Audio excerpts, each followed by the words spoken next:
नीट झक मारून संसार करायचा उत्तम परमार्थ होतो. विठाला विठाला आला विठाला.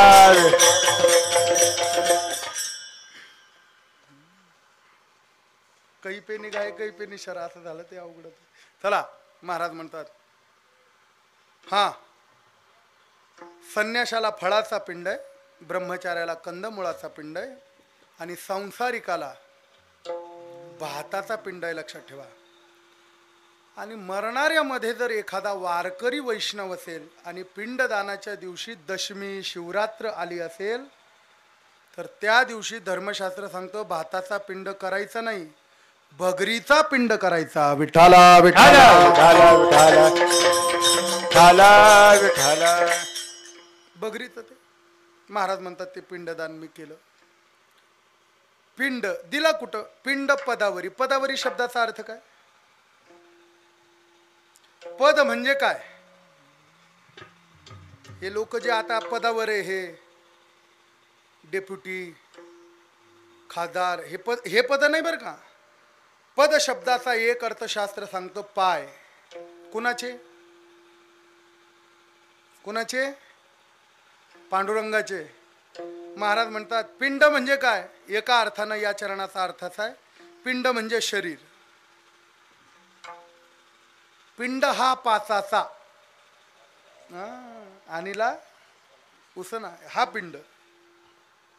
आणि हा पिंड पदावर द्यायचा म्हणजे भगवंताच्या पायावर समर्पित करायचा. देह समर्पिजे देवा भार काहीच न घ्यावा, होईल आघवा तुका म्हणे आनंद.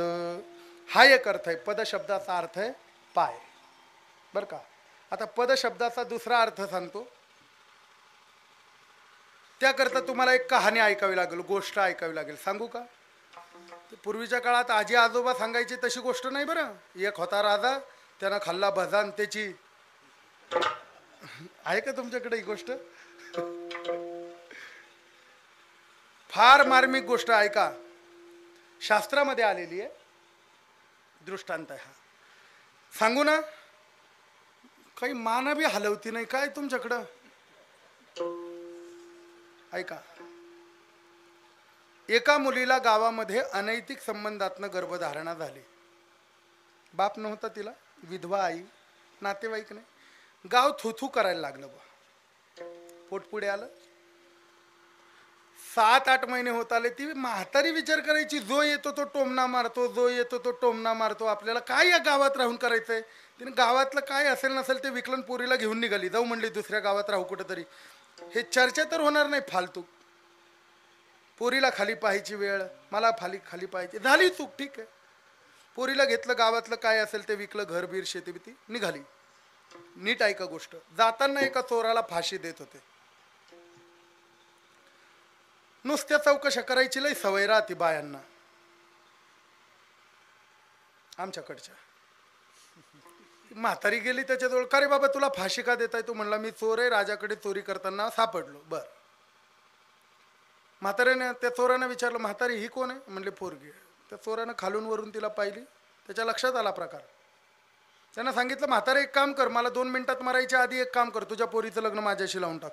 हा.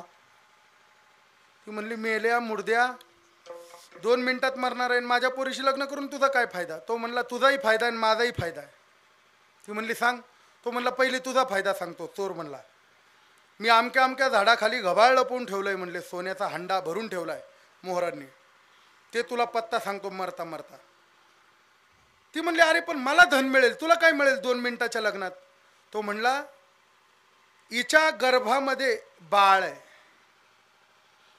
उद्या जर हिला मुलगा झाला, हिचं अजून लग्न झालेलं नाही, मी या मुलाचा बाप होईल आणि भविष्यात जर याने पिंडदान केलं तर मला मुक्ती मिळेल. कळतंय? म्हातारी म्हणली कबूल. 8 प्रकारे लग्नाचे. देव लग्न, ब्रह्म लग्न, भूत लग्न, पिशाच्य लग्न, चोर लग्न, असे लग्नाचे 8 प्रकार आहेत. हातात हात देणं गंधर्व लग्न, पळून घेऊन जाणे चौर्य लग्न आहे. आता लग्नाच्या मध्ये लय फाजील पद्धती आल्यात. काही गरज आहे का ते नवरी नवरदेव हार घालताना उचलायची? एका ठिकाणी तर मामा जरा जास्तच पिलेला होता, त्या नवरीचा तोल गेला मामाला घेऊन बामणाच्याच गळ्यात फार पडला. तो बामण म्हणला मजीच मला सांभाळा ना, आता ही काय करू, अवघडच आहे. लग्न ठेवा, मी होतो तिथं लग्न. फाजील पद्धती करू नका, लक्षात ठेवा. हा, कीर्तनातही तसंच चाललंय सध्या. विठाला विठाला विठाला विठाला विठाला विठाला विठाला विठाला. म्हातारीनं हातात हात दिला, लग्न लागलं, त्याला फाशी झाली, हिला हंडा मिळाला, मोठ्या राजधानीमध्ये बंगला बांधला, राहू लागली बुवा ही म्हातारी. 2 महिने 1.5 महिन्यानं या मुलीला मुलगा झाला, ती प्रसूत झाली, मुलगा झाला. ऐकताय ना गोष्ट? 1.5 महिन्याचा मुलगा झाला आणि त्या देशाचा जो राजा होता त्याची नजर हिच्यावर पडली. त्यानं बापाला सांगितलं मला हिच्याशी लग्न करायचं आहे. तो म्हणला अरे पहिला मुलगा आहे की तिला लेगा, कशाला करतो लग्न? नाही नाही म्हणले, आता आधीच पोरी मिळत नाही म्हणले, मला तिच्याशीच करायचं आहे. तुमच्याकडं कसं काय? हां तसंच आहे ना, नाही मिळत ना, नाहीच मिळत, लक्षात ठेवा. पोरांना सगळ्यांना सांगून ठेवतो, ज्यांचे लग्न झाले नाही त्यांना, जे सप्त्याला पहिल्या पंक्तीत जेवतात त्यांचं कधीच लवकर लग्न होत नाही, लक्षात ठेवा. कधीच नाही. हा, म्हणून धर्मशास्त्र सांगतं पोरांनी पहिली पंगत वाढायची आणि मग दुसरी गिळायची, तेव्हा मिळायची. वारकऱ्याला हा नियम लागू नाही. नाही तर वारकरी. चला, तुम्हाला तिचे ती हिंदीमध्ये एक म्हण आहे, दिल आया गधी पे. तो परिकेची दे. त्यानं लग्न केलं तिच्याशी, अनैतिक संबंधातनं झालेला मुलगा अनायासे राजकुमार झाला, ही राणी झाली. करता करता तो मुलगा 24 वर्षाचा झाला बुवा. एका युद्धामध्ये राजा मारला गेला, याला राजा म्हणून बसवायचं. 24 वर्षाचा मुलगा पिंडदान करायचं आणि राजगादीवर बसायचं म्हणून पिंडदानाला बसला तीर्थामध्ये. आता उत्तर तुम्हाला द्यायचं आहे. पिंड देणार तेवढ्यामध्ये जमिनीतनं 3 हात वर आले. एक होता ज्याच्यापासून गर्भधारणा झाली त्याचा, दुसरा हात होता ज्यानं लग्न केलं त्या चोराचा, आणि तिसरा हात होता ज्यानं आयुष्यभर सांभाळलं 24 वर्षापर्यंत त्या राजाचा. आता मला उत्तर द्या, पिंड कुणाच्या हातावर दिला पाहिजे? माझ्या देता नाही, द्या कुणाच्या तरी द्या. आता काय अवघडच आहे, लक्षात ठेवा. कुणाच्या हातावर देता पिंड? बोला.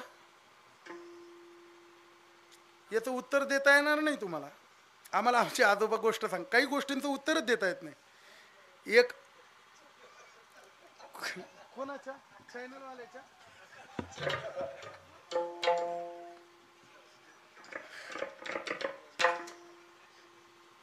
ऐका, आम्हाला आमचे आजोबा अशीच एक गोष्ट सांगायची.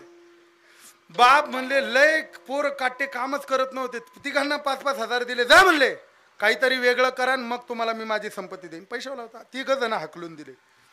हे बाजारात गेले, तिघांनी 3 अलौकिक वस्तू घेतल्या. एकानं घेतलं आरसा, त्याच्यात कुठं काय दुःख चाललंय हे कळायचं. एकानं घेतला रथ, त्या रथात बसलं काय 1 मिनिटात तिथं मनोमार्गानं जाणारा रथ. आणि तिसऱ्यानं घेतला त्या पैशाचा एक फळ, ते अमृत फळ होतं. मरणाऱ्या माणसाच्या तोंडात 2 थेंब टाकले का त्याला 100 वर्ष आयुष्य मिळायचं. तिघांनी एक वस्तू घेतली. म्हणले बेटे हो बघायचं का, याचा प्रयोग करायचा का? बसले झाडाखाली. आरशावाल्यानं पाहिलं, सांग आरशा कुठं काय दुःख आहे? सांगितलं, सातारा जिल्ह्यामध्ये फलटणजवळ म्हणले अमुक अमुक राजा आहे आणि त्याची पोरगी आजारी आहे, मरायला टेकली आहे. चला म्हणले बसा पटकन. 3 जण रथात बसले. 1 मिनिटात तिथं डायरेक्ट बेडरूममध्ये तिच्या राजा आले, सगळे प्रधान. काळजी करू नका, आम्ही तुमच्या मुलीला बरं करतो. फळावाल्यानं लगेच 2 थेंब काढले, तिच्या तोंडात टाकले. ती ठणठणीत उठून बसली. आता राजानं पण असा केला होता, जो माझ्या पोरीला बरं करल त्याला ती पोरगी मी लग्न करून देईल आणि अर्ध राज्य देईल. पोरगी द्यायची कुणाला सांगा आता? का ती पण नाही कळलं हे पण लय अवघड. कोणाला द्यायची पोरगी? देता आलं उत्तर? नाही देता आलं. रामराया पिंडदानाला बसले चित्रकूटावर दशरथाच्या. पिंड देणार तेवढ्याच जमिनीतनं 2 हात वरती आले. वाल्मिकी रामायण उघडा. वशिष्ठांना विचारलं रामारायाने, गुरुजी हे पिंड कुणाच्या हातावर देऊ? हा एक दशरथाचा एक धर्माचा आहे. वशिष्ठ म्हणाले, रामा पिंड कुणाच्याही हातावर द्यायचं नाही, पिंड पदावर ठेवायचा, ज्याचा असेल तो घेऊन जाईल. पद शब्दाचा अर्थ आहे दर्भ. विठाला विठाला विठाला विठाला विठाला विठाला विठाला विठाल. महाराज म्हणतात पिंड पदावरी. हा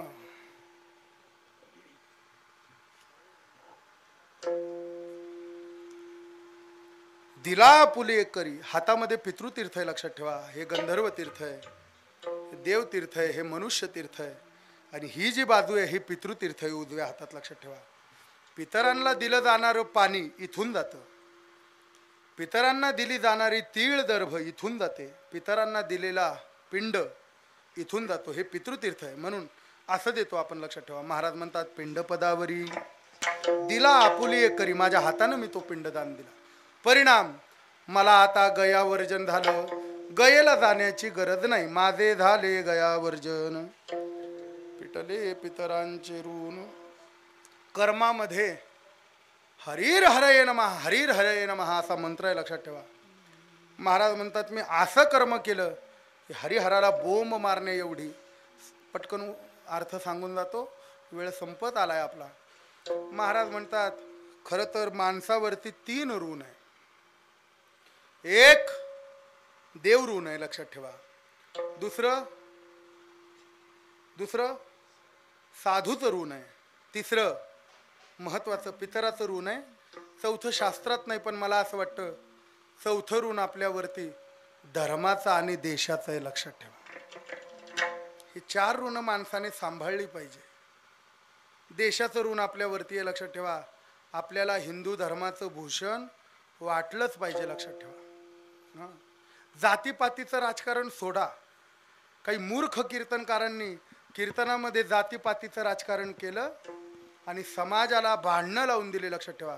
अरे तुम्ही एका समाजाला चांगलं म्हणता, याचा अर्थ दुसऱ्याची निंदा करता. एका म्हणता भले दुजे सहजची निंदिले. ज्ञानोबराय तुकोबराय म्हणतात 18 पगड जातींना संप्रदायामध्ये एकत्र केलं. यारे यारे लहान थोर, लक्षात ठेवा. इथं कुळाचा विचार नाही, जातीचा विचार नाही, लक्षात ठेवा. सगळ्यांनी एकत्र यावे हा संप्रदाय आहे.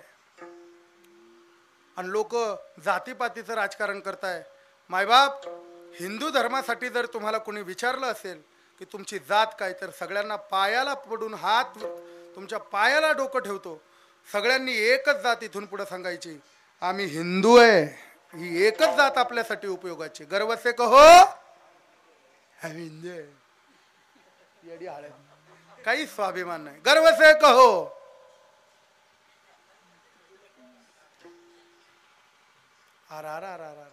यांना तुम्ही 500च्या नोटा द्या आणि एखाद्या राजकारण्यामाग भुकायला मरशील ना, अय मरशील ना. बोला पटकन, ये गर्व से कहो हम हिंदू है. होतय तयार काळजी. अरे बोला जरा. आज हिंदू धर्मवासियांसाठी सुवर्ण अक्षरात लिहावा असा योग आलाय.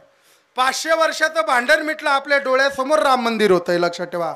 हे आपल्यासाठी भाग्याची गोष्ट आहे. मग गर्व से कहो हम हिंदू है.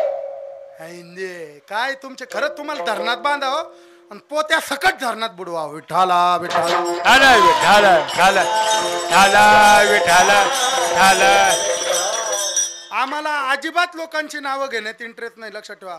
तुम्हाला वाटत असेल महाराजांनी आम्हाला चांगलं म्हणावं, तुम्ही काही आमचे तीर्थरूप नाही, लक्षात ठेवा. तुम्हाला धर्माबद्दल आपुलकी नसेल तर काय तुम्हाला जाळायचंय, लक्षात ठेवा.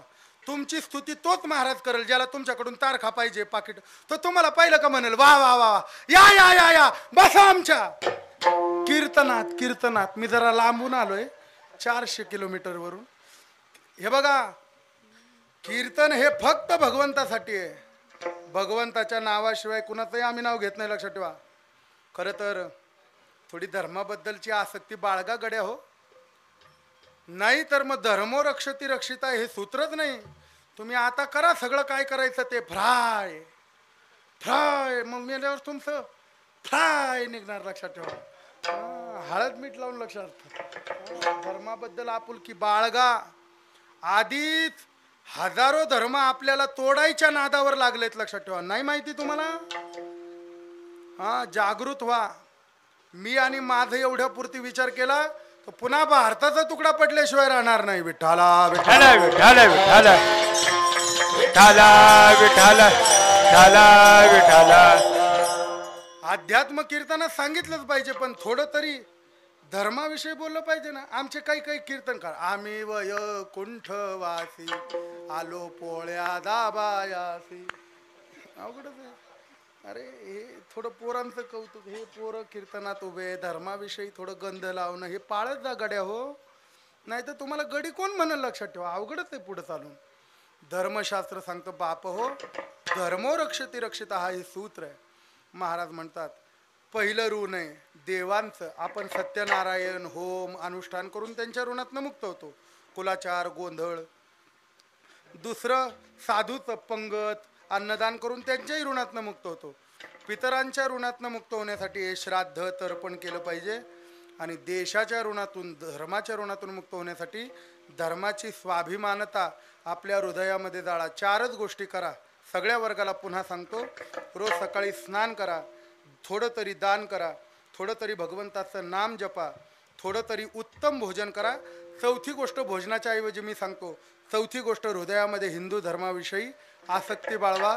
जगाचा बाप तुमचं वाकडं करणार नाही. विठाला विठाला विठाला विठाला विठाला विठाला विठाला. हो महाराज म्हणतात मी हे केल्यामुळं परिणाम जे ऋण आहे मी त्या ऋणामधल्या तुका म्हणे माझे, तुका म्हणे माझे, तुका म्हणे माझे माझे,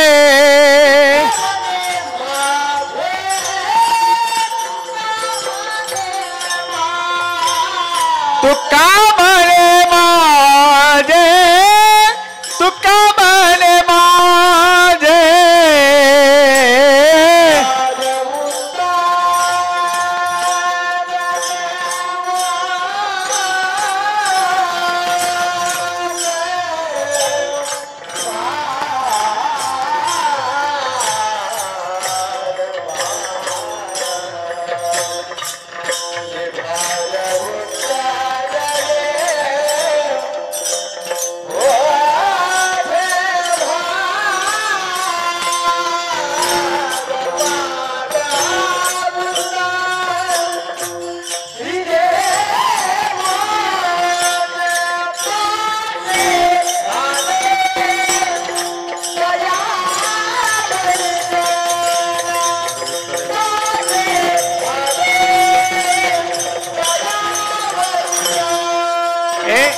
विठ्ठले पितरांचे ऋण, विठ्ठले पितराचे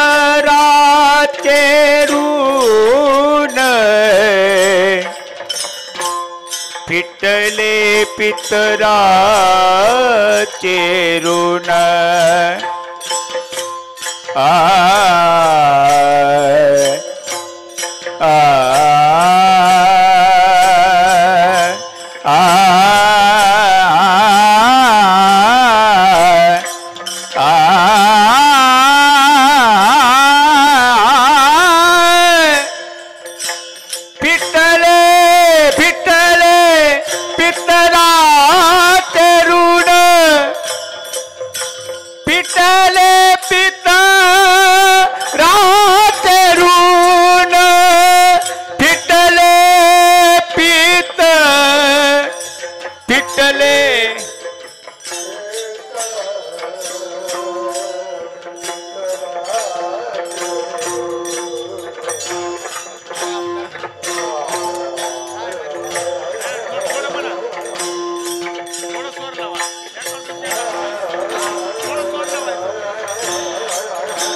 फिटले पितराचे ऋण माझे झाले गयावर जन माझे झाले गयावर जन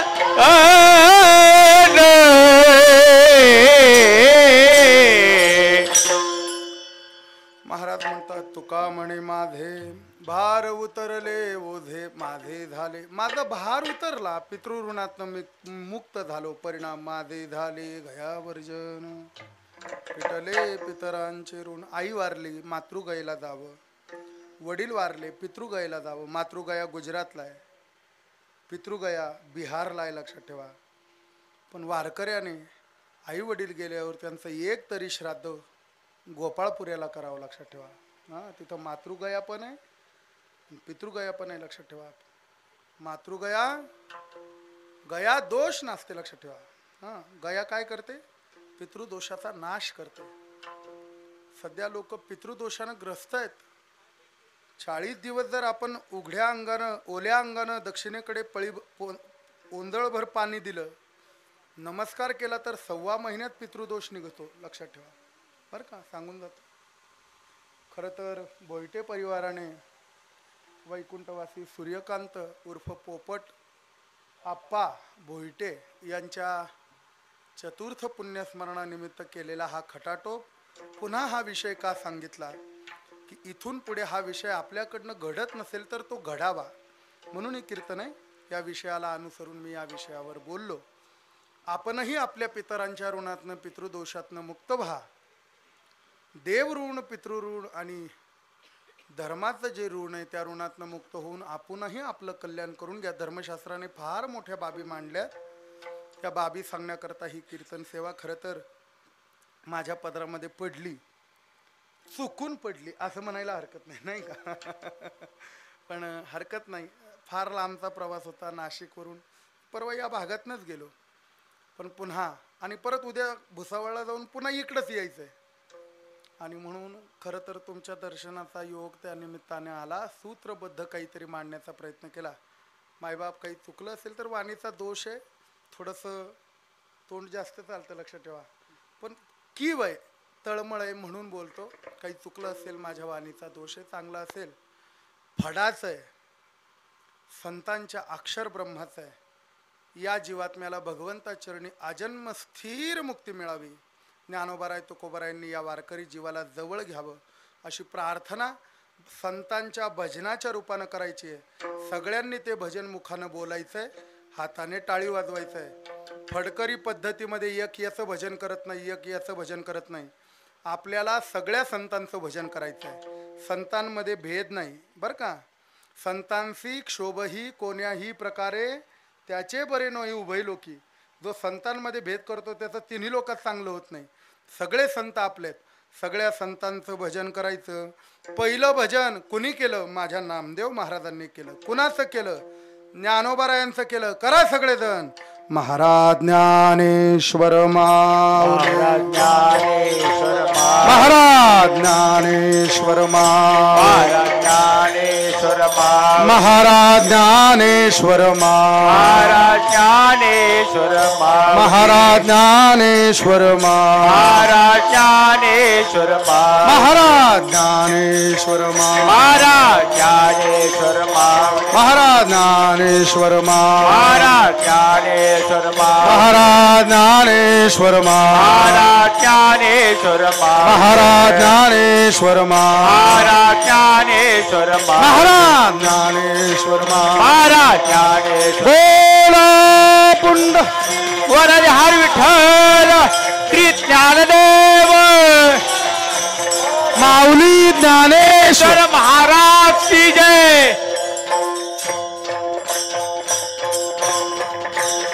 नामदेव जनाबाई, नामदेव जनाबाई, नामदेव जनाबाई.